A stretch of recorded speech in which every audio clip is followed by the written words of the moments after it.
आज उमाकांत जी के घर में तहलका मचा हुआ था। पत्नी माधवी जी तमतमाई आई और पति से बोली, सुन रहे हैं आप आपके लाडले की बात? इन्हें मंदिर में शादी करनी है, टेंट वेंट नहीं लगवाना, बैंड बाजा की भी कोई ज़रूरत नहीं है। गिने चुने बाराती लेकर मंदिर में पहुंचो और शादी कर लो। सुन लीजिए आप कान खोलकर, मैं शामिल नहीं रहूंगी ऐसी शादी में। एक ही बेटा है, सारी बात मान ली मैंने, दहेज के लिए भी मना कर दिया इसकी जिद पर। अब यह कंगाली वाली शादी मैं नहीं देख सकती। समाज परिवार वाले तो हम पर ही हंसेंगे ना। मेरी मौसेरी बहन दीपा के बुआ सास की बेटी कितनी अच्छी थी, भर भर कर दहेज देने के लिए भी राजी थे वो लोग। आपके और बेटे के चलते मना कर दिया मैंने। अब मेरे बचे खुचे अरमान भी मार देना चाहते हैं यह। माधवी जी बोल कम और दहाड़ मार मार कर रो ज्यादा रही थी। दिल की मरीज पत्नी की ऐसी हालत देखकर उमाकांत जी भी सकेत में आ गए। बेटे से पूछा, क्या हुआ राहुल बेटा? अब ऐसा नया क्या हुआ? मम्मी की तबीयत बिगड़ी तो बड़ी मुश्किल हो जाएगी बेटा। तू तो जानता है कितनी मुश्किल से मानी है प्रीति से तेरी शादी की बात पर। ये मंदिर में शादी की क्या बात बोल रही है तेरी मम्मी? राहुल रुआंसे होकर बोला, पापा, प्रीति के पापा शादी धूमधाम से करवाने के चक्कर में अपना घर बेच रहे हैं। कहते हैं कि बुढ़ापे में 2 लोगों के रहने के लिए किराए का घर काफ़ी है। बड़ी बेटी को पहले ब्याह दिया, अब छोटी बेटी की शादी में कोई कमी न रखेंगे। आप ही बताइए, मैं कैसे यह बोझ लिए प्रीति से शादी कर पाऊंगा? अपनी जिंदगी भर की जमा पूंजी से कितनी मुश्किल से घर बनवाया होगा उन्होंने, और अब बेटी की शादी के लिए बेघर हो जाएंगे। उमाकांत जी को वास्तव में आज बहुत गर्व हो रहा था अपने बेटे पर। वसूलों के पक्के रहे उमाकांत जी ने कभी हालातों से समझौता नहीं किया था। कड़ी मेहनत करके बेटे और बेटी को अच्छी शिक्षा दी, खुद के खर्चों में कटौती करते रहे, पर बच्चों को कभी कोई कमी नहीं होने दी। पीएफ से लोन लिया, बैंक से लोन लेकर दोनों को पढ़ाया। आज बेटा बैंक में ऑफिसर और बेटी कॉलेज में लेक्चरार है। उनकी शादी के लिए भी थोड़ा थोड़ा जमा कर रखा है। छोटी बेटी की शादी में अभी 1-2 साल है। राहुल की पसंद थी प्रीति, स्कूल में म्यूजिक टीचर है, पापा रिटायर्ड हैं, पेंशन मिलती है। प्रीति ने शादी की यही शर्त रखी थी कि उसके पापा पर कोई अतिरिक्त बोझ न आए। प्रीति से जब राहुल ने पहली बार मिलवाया, उमाकांत जी को पसंद आ गई थी। पत्नी माधवी को बिना दहेज की शादी नहीं पसंद थी, पर बेटे की इच्छा और पति की जिद के आगे मान गई थी। आजकल ज़्यादातर बच्चे अपने माँ बाप के तनाव की फिक्र नहीं करते, वही राहुल को अपनी होने वाली पत्नी के पिता के तनाव का दर्द है। वाह, ऐसा बेटा और दामाद हर किसी को मिले। माधवी जी का चढ़ा पारा देखकर उमाकांत जी ने अभी कुछ बोलना उचित नहीं समझा। बस राहुल से बोले पत्नी को सुनाकर, राहुल, हम बाद में बात करेंगे इस विषय पर। मैं प्रीति के पापा से मिलकर बात करना चाहता हूँ मंदिर में शादी को लेकर। राहुल अब तनाव में था। प्रीति के पापा का नहीं, यह तो उसका और प्रीति का आइडिया था। उसने सोचा था सांप भी मर जाएगा और लाठी भी नहीं टूटेगी। शाम को ही पापा से बोला राहुल, पापा, प्रीति के पापा तो हॉल बुक करा चुके हैं शादी के लिए। मैं और प्रीति चाहते हैं कि शादी मंदिर से करें ताकि अनावश्यक खर्च से बचा जा सके। उमाकांत जी बेटे की बात सुनकर मुस्कुराकर बोले, बेटा, मुझे मालूम था यह तुम्हारा ही आइडिया है। मेरी एक बात हमेशा ध्यान रखना बेटा, शादी ब्याह में माता पिता के सपने द्वार पे लगे होते हैं। जो माँ अपने लाडले की शादी का सपना बचपन से देखती आई हो, उसकी हर इच्छा का तिरस्कार करना आगे बहू पर ही भारी पड़ सकता है। मंदिर में शादी करना बहुत उचित विचार है, पर इस बात को रखने का तरीका भी सटीक होना चाहिए। तेरी मम्मी न जाने कब से बेटे की बारात में बैंड बाजा बजते देखने का अरमान पाल रही है। सबसे अच्छा टेंट, अच्छा खाना, आवा भगत की चाह हर माँ की तरह उसे भी है। मैं मानता हूँ यह दिखावा है, पर इस दिखावे को ही समाज में अपनाया गया है। बेटे की शादी में माँ के मन की इच्छा पूर्ति न होने का खामियाजा बहू को ही भुगतना पड़ सकता है। बात बात पर जताती रहेगी बहू को दया का पात्र बनाकर। क्या तुझे अच्छा लगेगा? है तो माँ ही ना, जो सदियों से होता आ रहा है उसे तेरी माँ भी तो अछूती नहीं है। तू निश्चित रह, हम मिलकर कुछ सोचते हैं।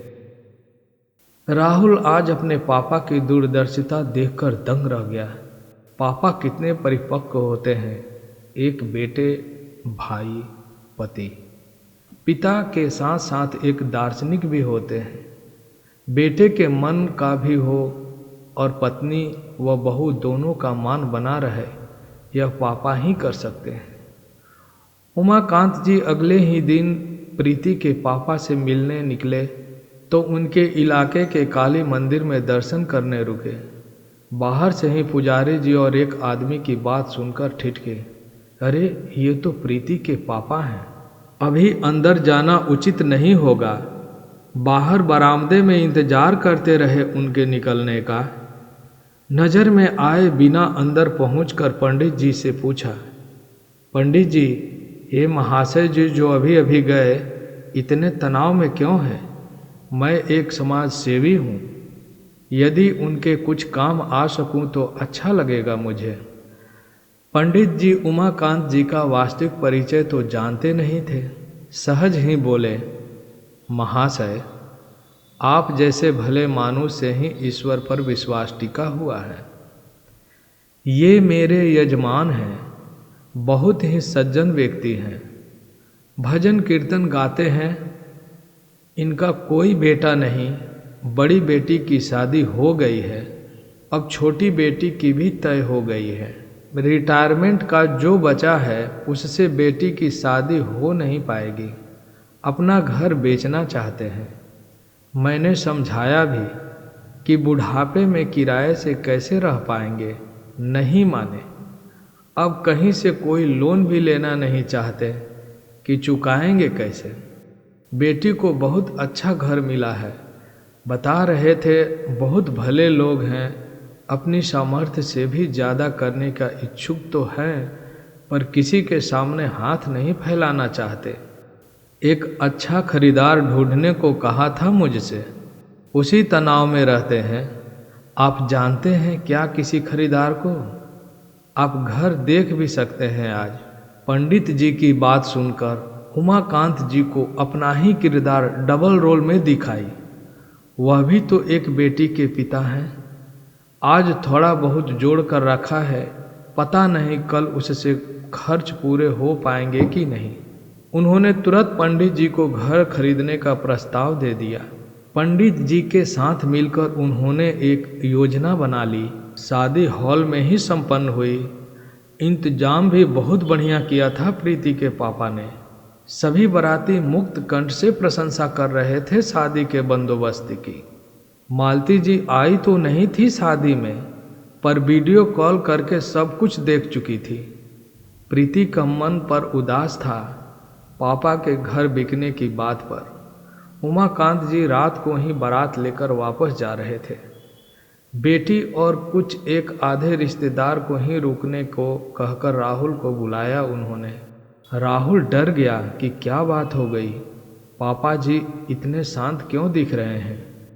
उमाकांत जी ने राहुल के हाथ में प्रीति के घर का कागजात देते हुए कहा, यह घर मैंने बिकने नहीं दिया। तेरी बहन की शादी के लिए जो एफडी किया था उसे तुड़वा कर प्रीति के पापा को कुछ पैसे दिलवा दिए और कुछ बैंक में ही रख दिया है मैंने। अपनी पत्नी के सामने मैं खुद शर्मिंदा होना नहीं चाहता और न ही तेरी पत्नी के सामने तुझे होता देखना चाहता हूँ। एक पिता को अपनी बेटी की शादी का कितना तनाव होता है मैं तो जानता हूँ। तेरी बुआ की शादी भी करवाई है मैंने अपने पापा के साथ मिलकर। कल को तेरी भी बेटी होगी। शादी के अधिकतम खर्च प्रीति के पापा को आधे ही देने पड़े, आधे मैंने दिए हैं। तेरी मम्मी को सही समय पर बता दूंगा और अगर ज़रूरत न पड़ी तो नहीं बताऊंगा। अपनी रीढ़ की हड्डी मजबूत होने चाहिए हर पुरुष की, चाहे वह पिता हो, पति हो या बेटा हो। मेरी कुछ और रेकरिंग पूरी हो जाएगी अगले साल तक। बेटी की शादी भी निपट जाएगी। मेरे बेटे की शादी में उसके ही ससुर को बेघर होना पड़े तो धिक्कार है मुझ पर। ये पेपर विदाई के समय प्रीति के पापा को चुपचाप देना। किसी के सामने सारी बात बताकर उनको अपमान मत करना। मैं चलता हूँ। सकुशल पहुँचो, हमारी बहू को विदा करवाओ। राहुल सिर से पैर तक कांप रहा था रोते रोते। ऐसे भी पिता होते हैं, ऐसे ससुर भी होते हैं भला। ये ईश्वर के रूप में पापा हैं या पापा के रूप में ईश्वर। कुछ बोल नहीं पाया राहुल, बस लिपट कर रो पड़ा था पापा के गले। तभी प्रीति न जाने कहाँ से आकर उमाकांत जी के पैर छूते हुए बोली, आप जैसे पिता पाकर धन हो गई पापा। मेरे जन्मदाता का तनाव देकर आपने अपनी बेटी की शादी के लिए जमा किए हुए रुपए खर्च कर दिए। इतना बड़ा दिल आपका ही हो सकता है, किसी और का नहीं। उमाकांत जी ने प्रीति को उठाकर आशीर्वाद देते हुए कहा, जिस पिता की बेटी हमारे घर की मर्यादा संभालने बहू बनकर आ रही है, उसका तनाव मेरा भी तनाव है। सदा खुश रहो बेटा। दरवाजे में प्रीति के पापा चुपचाप सब सुन रहे थे। बाहर निकलते हुए उमाकांत जी के दोनों हाथ पकड़कर बिलखने लगे। समधी जी, मैंने जरूर पिछले जन्मों में अच्छे कर्म किए होंगे जो आप जैसे संबंधी मिले। मैं बाकी बचे पैसे अभी देता हूँ आपको। आपकी बिटिया की शादी से पहले आपको अपने पूरे पैसे मिल जाएंगे। मैं ईश्वर को साक्षी मानकर आपको वचन देता हूँ। उमाकांत जी उन्हें ढाढ़स बांधते हुए कहा, मैं भी एक पिता हूँ समधी जी। बिटिया की शादी का तनाव तोड़कर रख देता है इंसान को। जिंदगी भर की जमा पूंजी लगाकर इंसान घर एक बार ही बना पाता है। आपने यह कैसे सोच लिया कि मेरा बेटा मेरी बहू को लेकर किराए के घर में आएगा पग फेरे में? अरे मेरी बहू का मायका यही रहेगा हमेशा। आज हर कोई भाव विभोर हो रहा था ऐसी शादी देखकर। एक बेटी के पिता ने दूसरी बेटी के पिता का तनाव सिर्फ समझा ही नहीं, समाप्त ही कर दिया।